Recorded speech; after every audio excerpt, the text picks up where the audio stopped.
ये वो कहानी है जिसमें ब्रूस वेन के पास ना ही कोई मैंशन है, ना उसके पास कोई बटलर है और ना ही वो बिलियनर है। लेकिन ये वो कहानी है जिसमें बैटमैन बुरे लोगों को सिर्फ पीटता नहीं है, उन्हें काट कर रख देता है। यह हमारे जाने पहचाने उस टिपिकल बैटमैन स्टोरी से बहुत अलग है, क्योंकि ये है नए डीसी यूनिवर्स के एब्सोल्यूट बैटमैन का स्टोरी। मेरा नाम है राजा, आप देख रहे हैं थिंक नर्डी और इस वीडियो में हम लोग एब्सोल्यूट बैटमैन के फर्स्ट इशू को एक्सप्लोर करने वाले हैं। कहानी के राइटर हैं स्कॉट स्नाइडर और आर्टिस्ट हैं निक ड्रैगोटा। साल है 1990। Young Bruce Wayne bat house के एक पोस्टर को देख रहा है। बैट्स ब्रूस को बहुत ही ज्यादा फैसिनेटिंग लगते हैं। थॉमस वेन अपने स्टूडेंट्स के बीच में से कहते हैं, ब्रूस बैट हाउस अभी बंद है तो क्लास के साथ रहो। ब्रूस को ये पुकार आज भी याद है। तो में छुपे अंधेरे को काटते हुए आगे बढ़ रहा है। ये शहर पहले से बहुत बदल चुका है। शहर के एक तरफ जहाँ रोशनी ही रोशनी है, आसमान को छूते हुए बिल्डिंग्स हैं, वहीं शहर के दूसरी तरफ परछाइयों में छुपे हुए आंखें हैं जो हमेशा किसी ना किसी को देख रहे हैं। राइडर अभी अपने मोटरसाइकिल को एक बिल्डिंग के पास आकर रोकता है। अल्फ्रेड पेनीवर्थ अपने हेलमेट को उतारता है। वो चारों तरफ अच्छे से देखता है, फिर अपने बाइक को लॉक करके अपने अपार्टमेंट में घुसता है। ये सेफ हाउस बहुत छोटा है, तो यहाँ पर उसने सिर्फ काम की चीजों को रखा है। चाय को गर्म कर वो अपने चेयर में बैठता है। उसे अभी अपनी बेटी को बताना है कि वो इस शहर में है, लेकिन उसे इतना भी पता नहीं है कि जूलिया अभी भी गौथम शहर में है या नहीं। सालों बाद एक बाप अपनी बेटी को फोन कर रहा है, पर फिर भी कोई आंसर नहीं। अगर तुम्हें यह मैसेज मिले तो फोन करना, मैं गौथम में हूँ, मिलना है। अल्फ्रेड इस मैसेज को भेजकर फोन रख देता है। वो अभी अपने लैपटॉप को रिबूट करता है। पेनीवर्थ साइनिंग इन, कनेक्शन सिक्योर, हीव रिपोर्ट। कुछ टाइम तक सब कुछ शांत है, पर फिर अल्फ्रेड का हैंडलर बात करता है। चाय कैसी है? अल्फ्रेड कहता है गर्म है। असाइनमेंट के लिए रेडी हो। स्क्रीन पर कुछ इमेजेस फ्लैश होते हैं। पार्टी एनिमल्स शहर में कियोस फैला रहे हैं। गौतम शहर में मर्डर रेट बहुत बढ़ चुका है। तुम्हें इस जगह पर पहुंचना है। तुम्हारा असाइनमेंट सिर्फ सर्विलियंस का होगा। जाओ, देखो, इन्फॉर्मेशन कलेक्ट करो, फिर मुझे रिपोर्ट करो, काम खत्म। लेकिन किसी के साथ एंगेज नहीं होना है और किसी के नजर में नहीं आना है। हाँ, और एक बात, शहर में एक नया नमूना आया है। अगर वो तुम्हें दिख जाए तो फिर उसे मार डालना, नहीं तो वो तुम्हें मार डालेगा। All clear? हाँ, साइनिंग ऑफ। अल्फ्रेड अभी अपने पिस्टल को लोड करता है, फिर अपना जैकेट लेता है और यहाँ से निकल जाता है। लेकिन बाहर आते ही उसे पता चलता है कि उसका बाइक यहाँ पर नहीं है। इस शहर से मुझे नफरत है। इस दौरान क्रॉक्स जिम में दो पावरफुल फीस्ट एक पंचिंग बैग के ऊपर बहुत ही जोरदार तरीके से पंच कर रहा है। किक्स, पंचेस रुकने का नाम ही नहीं ले रहे हैं। एक बॉडी बिल्डर इतना फास्ट मूव करते हुए इस लेवल का पंच कर सकता है, ये चीज हर रोज देखने नहीं मिलता। तो सब लोग इस पंचिंग मशीन को देख रहे हैं। ब्रूस वेन के दिमाग में कुछ बुरी यादें घर कर चुकी हैं। उसे वो दिन आज भी याद है जब वो और उसके फादर आखिरी बार एक साथ थे। उस जू में वो अपने फादर के बगल में खड़ा हुआ था। क्लास के सभी बच्चे उस शेर को देख रहे थे। ऐसे में थॉमस वेन हंसते हुए अपने बेटे से पूछते हैं, आज का दिन बढ़िया है, रात को मूवी देखने चलेंगे। अपने फादर से ये सुनने के बाद ब्रूस को सिर्फ एक ही चीज याद है। ब्रूस अभी इतनी जोर से उस पंचिंग बैग को पंच करता है कि वो बैग फट जाता है और उस बैग में रह रहे रेत पूरे जिम में फैल जाता है। ये देखकर जिम का ओनर वेलन कहता है, सच में तुम्हें ये सब करने के लिए मेरा ही जिम मिलता है? ब्रूस कहता है, सॉरी वेलन। वेलन अपने सर को हिलाता है और फिर ब्रूस को एक स्माइल देकर यहाँ से चलने लगता है। ठीक है, कोई बात नहीं, गलती तो होती ही है। $90 बैग के, $30 रेत के, टोटल हो गया $120। ये सुनकर ब्रूस कहता है, लेकिन रेत तो बैग के साथ ही आता है ना? वेलन कहता है, $30 रेत खरीदने के लिए नहीं, उसे साफ करने के लिए है। ब्रूस अपने जिम बैग को पैक करते हुए कहता है, तुम्हारा ये क्रॉक्स थोड़ा ज्यादा ही बड़ा लग रहा है, क्या खिलाते हो इसे? वेलन कहता है, वही जो मैं खाता हूँ। तो वीकेंड पर क्लब में मिलते हैं, सब लोग आ रहे हैं, एडी, हार्वी, ऑज और शायद सेलिना भी। ब्रूस जिम से निकलते हुए कहता है, इस हफ्ते शायद नहीं होगा, मुझे कुछ काम है। वेलन कहता है, पर हम लोग रात को मिल रहे हैं। ये सुनकर ब्रूस कहता है, मुझे रात को ही काम है। वेलैंड अभी अपने जिम में वापस आता है। वह भी अपने क्रॉक को नीचे उतारते हुए कहता है, किसी को परेशान मत करना, यह हमारा घर है तो इसे साफ करना है। फिर वो एक बहुत ही पुराने पिक्चर की तरफ देखता है। इस पिक्चर में वो और उसके बचपन के दोस्त सब एक साथ हैं। उसी रात रोमन सायोनिस की याद पर मेरोनी और फैल्कॉन इस जाइगेंटिक डिनर टेबल पर बैठे हुए हैं। ये टेबल पूरा का पूरा भरा हुआ है और उनके सामने है इस शहर का क्राइम लॉर्ड जो एक मास्क पहने हुए हैं। पास ही में एक स्विमिंग पूल के अंदर एक बच्चा है जिसके चेहरे पर मास्क है और एक औरत है जो नहा रही है और एक मास्क पहना हुआ डीजे गाना चला रहा है। मेरोनी टेबल की तरफ झुकता है, फिर वो अपने सिगार को फैल्कॉन की तरफ पॉइंट कर कर कहता है, तो अफवाह यही है कि ये जो पार्टी एनिमल्स हैं ये हरामी लोग तुम्हारे हैं। ये सुनकर फैल्कॉन कहता है, इस शहर पर राज करने के लिए मुझे इन टट्टुओं की जरूरत नहीं है। एक सलाह देता हूँ, अपने लोगों को लेकर इस शहर से चलता बन, नहीं तो एक दिन तू मेरे ही हाथों मरेगा। इस दौरान वो औरत और वो बच्ची पूल से निकलकर उस डिनर टेबल के करीब आते हैं। फिर वो औरत कहती है, स्वीट हार्ट, तुम इन्हें वो मास्क क्यों नहीं दिखाते? क्राइम लॉर्ड रोमन कहता है, हाँ क्यों नहीं, जरा पीछे भी देख लो। फैल्कॉन और मेरोनी पीछे की तरफ मुड़ते ही चौंक जाते हैं क्योंकि यहाँ पर केसेस में मास्क हैं, डेथ मास्क, जिन्हें मरे हुए लोगों के चेहरे को काटकर बनाया गया है। और ये चेहरा मेरोनी बहुत ही अच्छी तरीके से पहचानता है क्योंकि ये उसके भाई का है। इस रूम में एक के बाद एक लाइट जलता है और हर एक लाइट के साथ एक नया बॉक्स रिवील होता है। फैल्कॉन और मेरोनी दोनों ही शॉक में चले जाते हैं क्योंकि ये सब उन्हीं के फैमिली मेंबर्स के चेहरे हैं। रोमन अभी एक शैंपेन का ग्लास उठाकर कहता है, वो जो दोनों केसेस देख रहे हो ना, गेस कर सकते हो वो किन के लिए है? इस दौरान वो बच्चा बहुत ही फास्ट मूव करते हुए दो बहुत ही शार्प नाइफ्स को फैल्कॉन के आंखों में घुसा देता है और फिर एक वायर को लेकर मेरोनी का गला घोंटने लगता है। रोमन अपने वाइफ के साथ चीयर करता है और फिर डीजे से कहता है, भाई माहौल देख, तेरे गानों को सुनकर लग रहा है कोई मर गया है, कुछ अच्छा चला।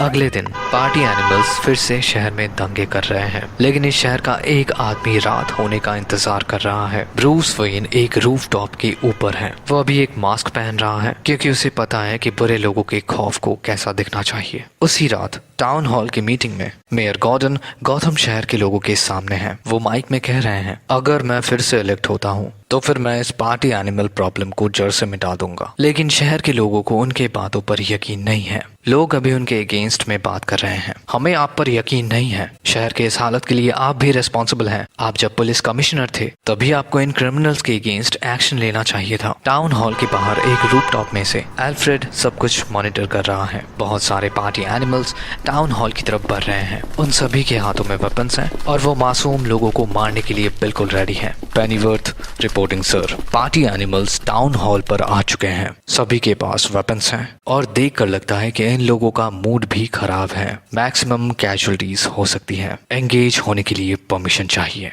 रेडियो में आंसर आता है, परमिशन डिनाइड पेनीवर्थ, कुछ भी हो अटैक मत करना, सिर्फ मॉनिटर करो। टाउन हॉल के अंदर लोग अभी भी चीख रहे हैं। फाइनली एक औरत उठ खड़ी होती है, लेकिन वो गॉर्डन को नहीं, उस क्राउड को देख रही है जो गॉर्डन के अगेंस्ट चीख रहे हैं। गौथम शहर के लोगों, हमारी तरफ देखो। वो लोग यही तो चाहते हैं, हम लोग एक दूसरे के साथ लड़ते रहें, एक दूसरे के ऊपर चीखें चिल्लाएं और एक दूसरे को उस चीज के लिए ब्लेम करते रहें जिसके लिए हम लोग रिस्पॉन्सिबल ही नहीं है। मैं मेयर ऑफिस में काम करती हूँ और मुझे गॉर्डन पर यकीन है, लेकिन इस सिचुएशन से अगर हम लोगों को कोई निकाल सकता है, अगर हमारे शहर की इस खराब हालत को कोई सुधार सकता है, तो फिर वो होंगे गौथम शहर के बहादुर लोग। आप, मैं, हम सबको मिलकर उन किलर्स को रोकना होगा। इस दौरान दरवाजे से एक ग्रेनेड अंदर आता है। सब लोग अभी डर कर जमीन पर लेट जाते हैं। कुछ मास्कमैन हाथों में बंदूक लिए दरवाजे को तोड़कर अंदर घुसते हैं। एक मास्कमैन कहता है, कोई भी अगर हिलेगा तो मारा जाएगा। ऐसे में मेयर गॉर्डन कहते हैं, अगर तुम लोगों को कुछ भी चाहिए तो मुझसे बात करो, लेकिन इन मासूम लोगों को जाने दो। ऐसे में वो लीड पार्टी एनिमल मेयर को एम करता है। फिर वो कहता है, गुड बाय जिमी। ज्यादातर गोलियां गॉर्डन के डेस्क पर लगते हैं, लेकिन एक गोली गॉर्डन को छू कर निकल जाती है। गॉर्डन अभी नीचे गिर जाता है और वो अभी डैमेज्ड है। ऐसे में वो लीडर कहता है, फायर करते रहो, लेकिन अचानक से कुछ उस दरवाजे से आकर इन लोगों को जकड़ लेता है और फिर ये लोग बाहर की तरफ खींचे चले जाते हैं। ऐसे में इंस्पेक्टर बारबरा गॉर्डन आकर दरवाजे को अंदर से बंद कर रही है, लेकिन फिर वो उस मास्कमैन को देखकर रुक जाती है। वो मास्कमैन बारबरा की तरफ देखकर कहता है, कुछ भी सुनाई दे दरवाजा मत खोलना। बैटमैन अभी टाउन हॉल की सीढ़ियों की तरफ बढ़ने लगता है। एल्फ्रेड को ये सब सिनेमैटिक सीक्वेंस लग रहा है। उसे ये सब देखकर मजा आ रहा है। एल्फ्रेड को पता है कि पार्टी एनिमल्स हरामी हैं, तो उन्हें मार खाते देख बैटमैन के मारने के ऑर्डर्स को वो भूल चुका है। बैटमैन बाहर आते ही बहुत सारे स्मोक ग्रेनेड्स फेंकता है, जिससे चारों तरफ धुआं धुआं हो जाता है। ये करना जरूरी भी था क्योंकि यहाँ पर आ चुके हैं पार्टी एनिमल्स का एक entire army. Gun sound city hall पर गूंज रही है। ऐसे में बैटमैन स्मोक का सहारा लेते हुए बहुत ही फास्ट मूव करता है और पार्टी एनिमल्स के मेंबर्स को एक एक कर सुलाते जाता है। गन फायर्स के साथ साथ यहाँ पर और भी दो चीजें चल रही हैं, बैटमैन के पंचेस और किक्स।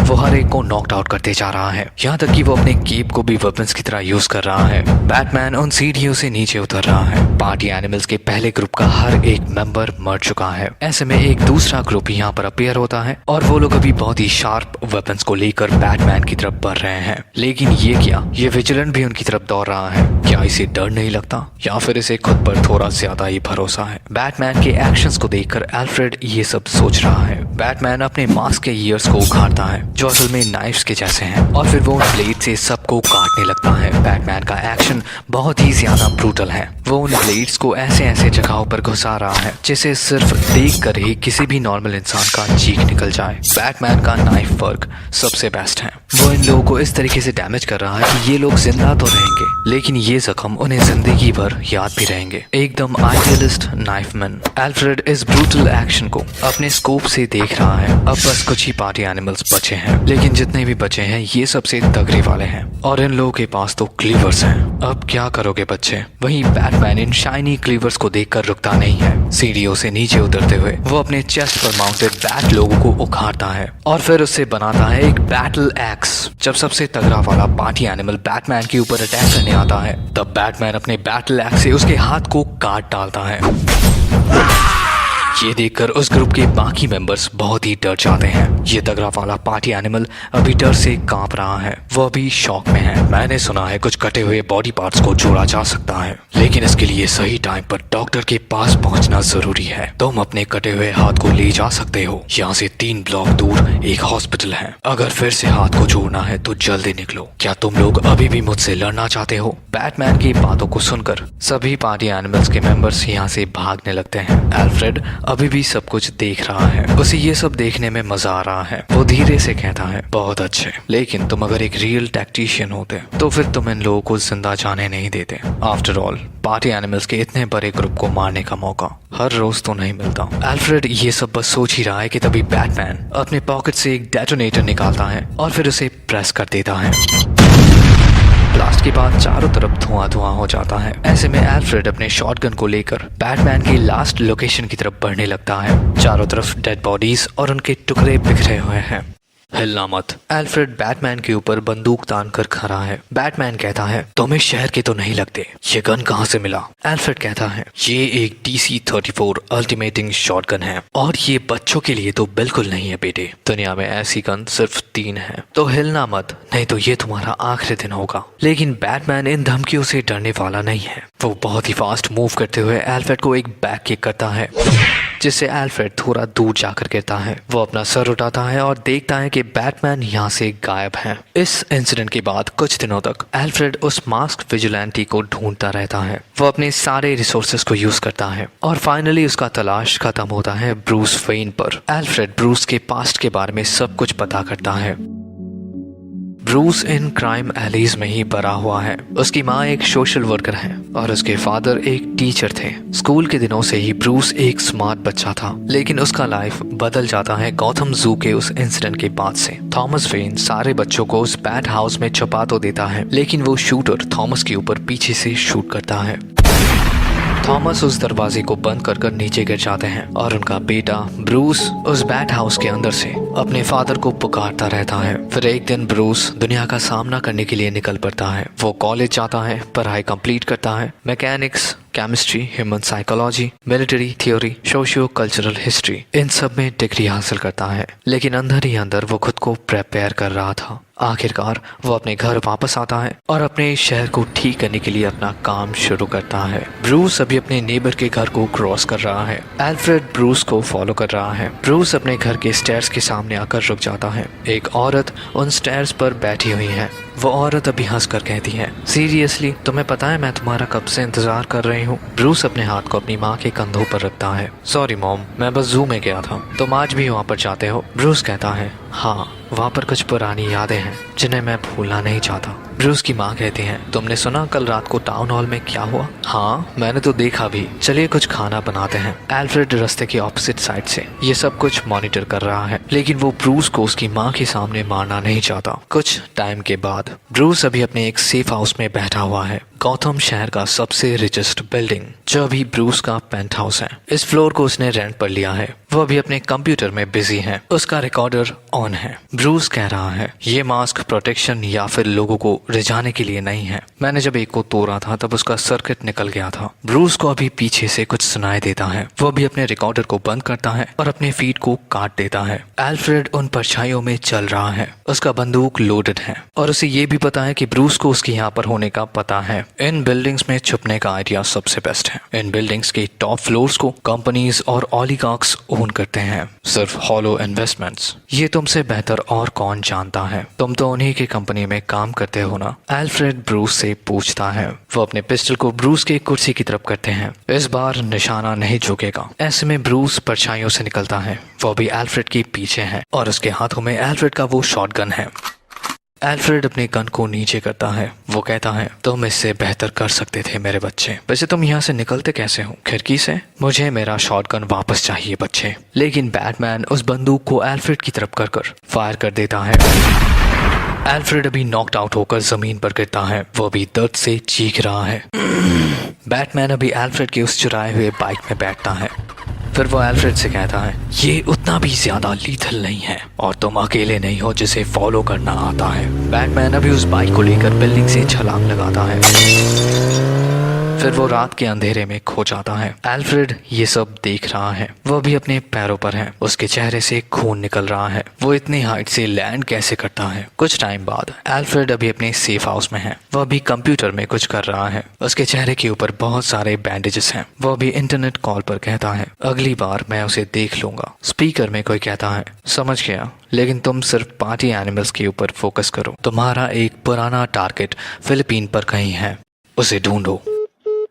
इस दौरान मनीला में 2 हेलीकॉप्टर पायलट्स फ्लाइट के लिए रेडी हो रहे हैं। को पायलट अपने पार्टनर से कहता है, क्या इस बार भी सर अकेले हैं? दूसरा को पायलट कहता है, पता नहीं, सर के बारे में भी हम लोग कितना ही जानते हैं, उनका नाम तक नहीं पता। सिर्फ इतना पता है कि वो दुनिया के 30 सबसे अमीर लोगों में से एक हैं। वैसे इतना अमीर होकर कोई क्या ही कर लेता है? लाइफ तो हम ही ज्यादा एंजॉय करते हैं, है ना? पहला को पायलट कहता है, पता नहीं, लेकिन उनके सामने मजाक मत करना। लेकिन क्यों? क्योंकि उन्हें हंसना पसंद नहीं है और उन्हें कुछ भी हंसा नहीं सकता। मैंने उन्हें कभी भी हंसते हुए नहीं देखा। उनका बॉस अभी हेलीकॉप्टर की डोर को खोलकर अंदर की तरफ झांक रहा है। उनका आधा चेहरा अंधेरे में ढका हुआ है। The joker. और यहीं पर खत्म होता है द एब्सोल्यूट बैटमैन का फर्स्ट इशू। ऑनेस्टली इसका स्टोरी लाइन बहुत ही बेहतरीन है, पर देखते हैं आगे क्या रखा है। वीडियो कैसा लगा कमेंट में जरूर बताना और मिलते हैं आपसे अगली वीडियो में। Till then take care and peace out.